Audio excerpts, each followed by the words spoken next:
Assalamualaikum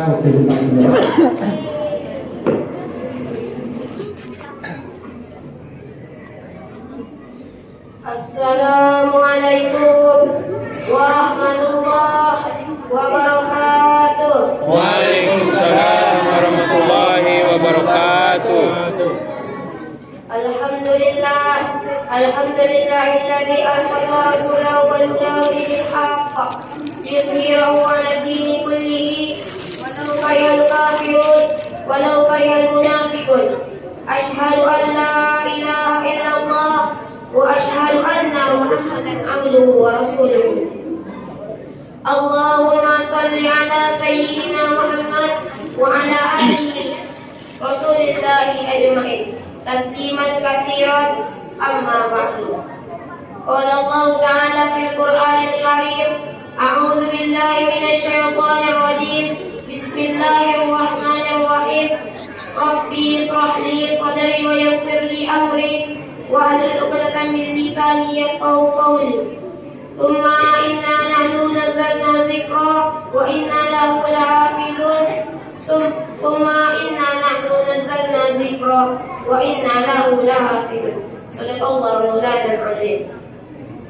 Yang pertama-tama, marilah kita panjatkan puja dan puji syukur kita kepada Tuhan yang telah menciptakan langit tanpa tiang, bumi tanpa gantungan, yang tidak pernah makan, lagi tidak pernah tidur, yakni Allah Subhanahu wa Ta'ala, dengan mengucapkan lafaz Alhamdulillahirabbil alamin, yang telah memberikan kepada kita nikmat iman, nikmat sehat, beserta nikmat sempat, sehingga kita dapat berkumpul di masjid yang dimuliakan ini.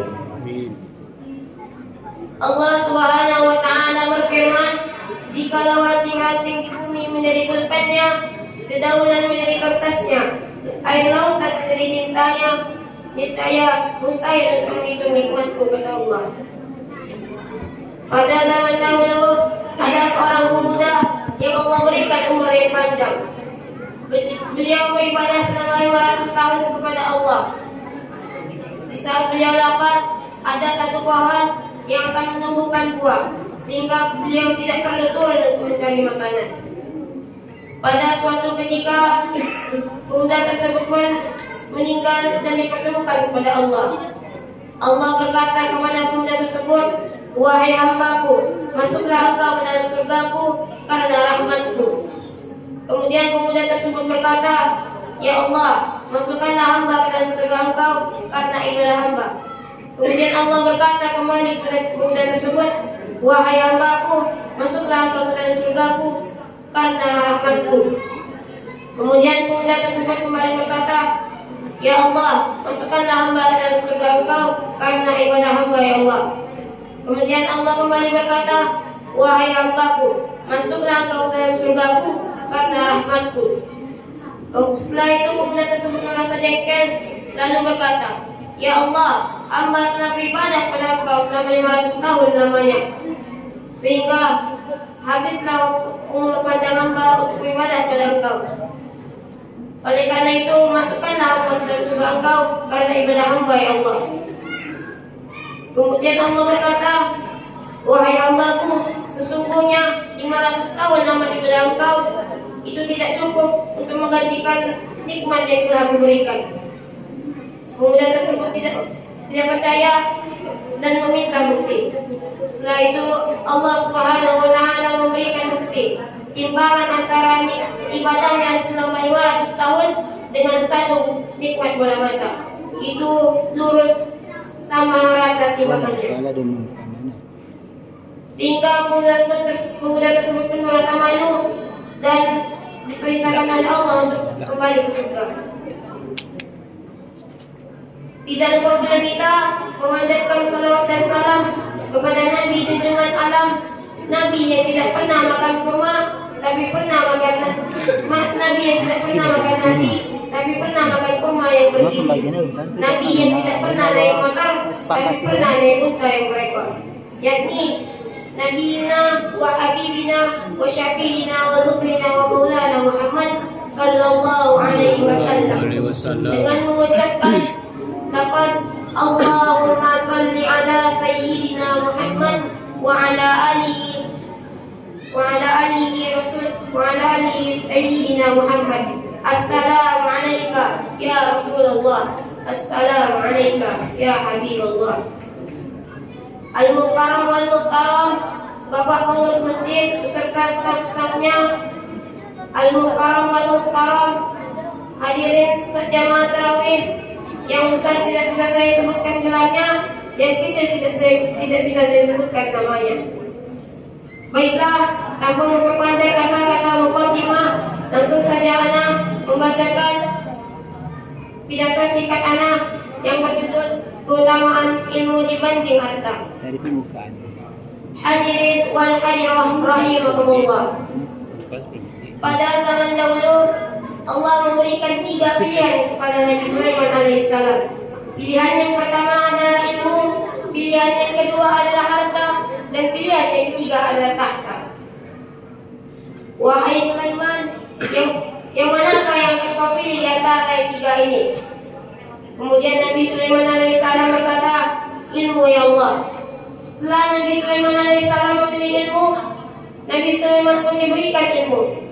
Dan setelah Nabi Sulaiman alaihissalam mendapatkan ilmu, Nabi Sulaiman alaihissalam mampu mengendalikan angin, mampu berbicara dengan hewan, mampu menundukkan manusia, bahkan mampu menundukkan jin.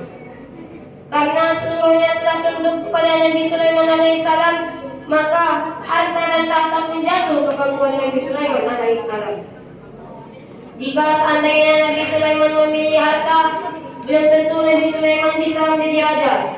Jika seandainya Nabi Sulaiman memilih tahta, belum tentu Nabi Sulaiman bisa menjadi orang yang memiliki harta yang melimpah. Belum tentu Nabi Sulaiman alaihissalam bisa menjadi orang yang memiliki banyaknya ilmu. Ilmu mampu membuat pemiliknya melintasi langit dan bumi. Seperti kalanya Profesor Nail, ia adalah astronom pertama yang mampu melintasi bulan karena ilmu yang dimilikinya. Orang-orang mengetahui adanya tambang emas, adanya minyak bumi di bawah tanah, itu karena ilmu yang mereka miliki.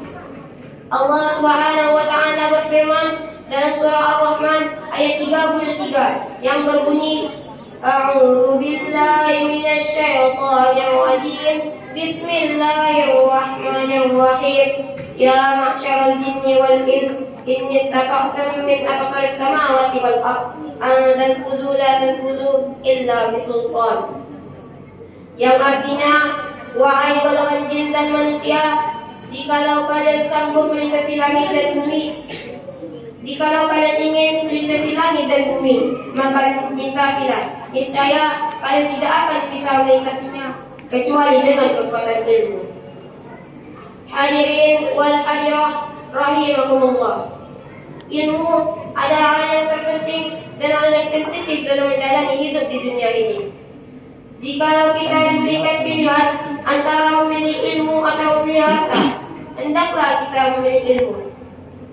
Jika kita memilih harta, belum tentu kita bisa bahagia di dunia. Karena walaupun kita memiliki banyak harta, karena kita tidak memiliki ilmu, maka harta tersebut akan sia-sia dan hilang karena kita tidak bisa memeliharanya. Sedangkan jika kita berilmu, walaupun kita tidak memiliki harta, walaupun kita merasakan lapar, walaupun kita merasakan haus, kita akan tetap bersyukur pada Allah karena kita memiliki ilmu. Hadirin, pada akhir zaman nanti akan datangnya asap tufan yang akan mengelilingi seluruh bumi. Seluruh umat manusia akan merasakan lapar dan haus kecuali orang yang beriman. Orang yang imannya bukan sekedar di mulut saja, bukan imannya sekedar di lisan saja, tapi imannya ada di dalam hati. Orang yang beriman tidak akan merasakan lapar dan haus karena senantiasa berzikir kepada Allah, dan Allah jadikan zikirnya menjadi pengisi perut dan dahaganya. Ilmu merupakan hal yang terpenting dan lebih utama daripada harta. Dan saking banyaknya keutamaan ilmu, hari ini, malam ini, anak akan membacakan 5 keutamaan ilmu dibanding dengan harta. Keutamaan ilmu yang pertama adalah ilmu adalah warisan para nabi, sedangkan harta adalah warisan Qarun. Hadirin, kita tahu bahwa jika seseorang mendapatkan tambang emas di tanahnya secara tiba-tiba, mendapatkan lahan minyak bawah tanah di dalam tanah secara tiba-tiba, orang menyebutkan bahwa dia mendapatkan harta karun. Qarun adalah seorang pemuda yang hidup di zaman Nabi Musa alaihissalam. Ia adalah pemuda miskin yang hanya memiliki satu helai sarung. Qarun datang kepada Nabi Musa alaihissalam kemudian berkata, "Wahai Nabi Allah, doakanlah kepada Allah supaya hamba mendapatkan harta yang melimpah, agar hamba bisa beribadah pada Allah dengan semakin tekun." Pertama, Nabi Musa mengingatkan kepada Qarun, tetapi Qarun memaksa, sehingga Nabi Musa pun mendoakan supaya Qarun mendapatkan harta yang berlimpah. Setelah Nabi Musa mendoakan sang Qarun, Qarun pun menjadi orang yang kaya raya. Qarun menjadi orang yang memiliki rumah yang megah, memiliki tanah di mana-mana, sehingga Qarun pun menjadi orang yang pelit, menjadi orang yang bagil dan lupa akan janjinya. Sehingga Allah pun murka kepada Qarun dan Allah perintahkan tanah untuk menelan harta Qarun beserta Qarun tersebut. Sedangkan ilmu adalah warisan para nabi. Nabi menitipkan ilmunya kepada sahabat-sahabat Nabi, dan sahabat Nabi menitipkan ilmunya kepada para keturunannya. Nabi Muhammad SAW pernah bersabda, "Al-ulama warithatul anbiya." Ulama adalah warisan para nabi. Keutamaan ilmu dibanding harta yang kedua adalah ilmu mampu mendatangkan banyak orang, sedangkan harta hanya akan mendatangkan musuh. Orang yang berilmu akan memiliki banyak teman dan memiliki banyak orang yang setia kepadanya. Sedangkan orang yang memiliki harta belum tentu memiliki teman yang setia. Bahkan mereka akan dimata-matai, akan diincar untuk direbut hartanya.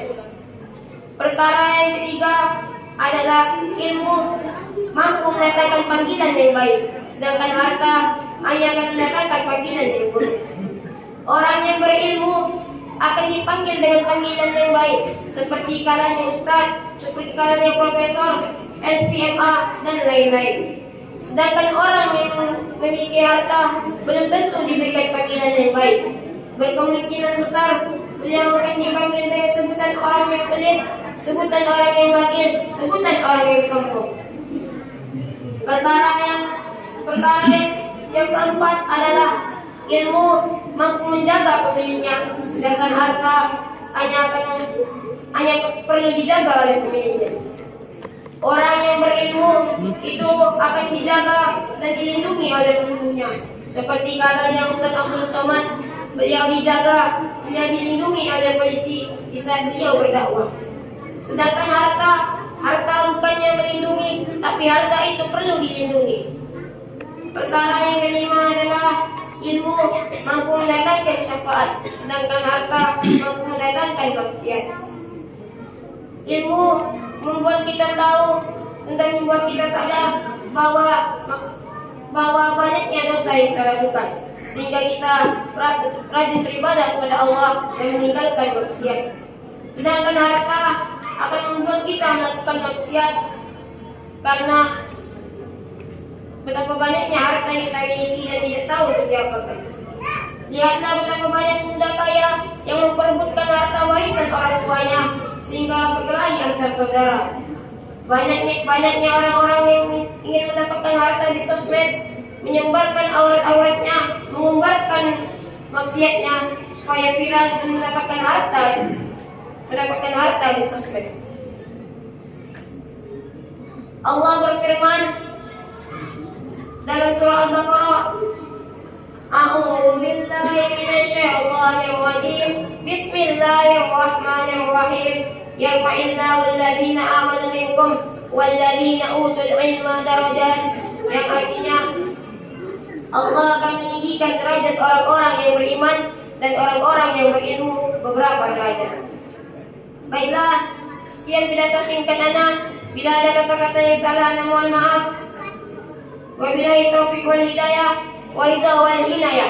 السلام عليكم ورحمة الله وبركاته. Waalaikumsalam.